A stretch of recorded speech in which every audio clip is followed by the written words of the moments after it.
Rebonjour à tous et bienvenue dans cette vidéo où je vais vous commenter l'exemple du grand 4, c'est-à-dire l'exemple d'équation où l'inconnu figure dans les deux membres. Alors il faut savoir qu'il y a deux méthodes.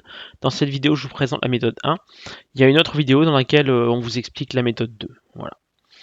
Alors, concernant donc la méthode 1, dans ce cas, on a bien des termes en x dans les deux membres. Premier membre, il y a le terme en x 7x. Second membre, il y a le terme en x 4x. Le principe, c'est que on veut toujours isoler les termes en x dans un seul membre, donc d'un seul côté du signe égal. Peu importe le côté que vous allez choisir, ça va fonctionner. Mon petit conseil perso, c'est de choisir le côté où ils sont le plus nombreux, c'est-à-dire où le nombre devant le terme en x est le plus grand. Donc là, entre 7 et 4, le plus grand c'est 7.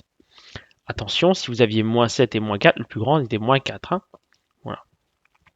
Donc, comme on veut des x ici dans le premier membre, on n'en veut pas dans le second membre. Et donc, si vous n'en voulez pas dans le second membre, les 4x sont de trop. S'ils sont de trop, on va les enlever. Donc voilà pourquoi ici vous avez moins 4x. Le but du jeu, c'est d'aller tuer ces 4x là en fait. 4x moins 4x, ça va s'annuler. Si on fait moins 4x dans le second membre, on doit également faire moins 4x dans le premier membre. Ce qui nous donne 7x moins 4x, 3x, et on fait descendre le plus 2 du premier membre. Dans le second membre, 4x moins 4x s'annule, il vous reste 9. Et vous retombez sur une équation que vous savez faire. Le terme en x n'est toujours pas isolé. On a un plus 2 qui nous embête, du coup on va faire moins 2 dans chaque membre. Plus 2 moins 2 s'annule, il vous reste bien 3x dans le premier membre, le terme en x est isolé. Dans le second membre, 9 moins 2, 7.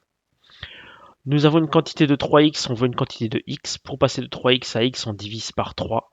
Si on divise par 3 dans le premier membre, on divise par 3 dans le second membre. Fois 3 est divisé par 3 s'annule dans le premier membre, il vous reste x. Et ici, cette tiers ne tombe pas juste, donc on laisse la fraction simplifiée. Voilà, donc retenez bien, une seule chose à la fois, et le but du jeu, réussir à isoler le terme en x. Passez une bonne journée et à bientôt dans une prochaine vidéo.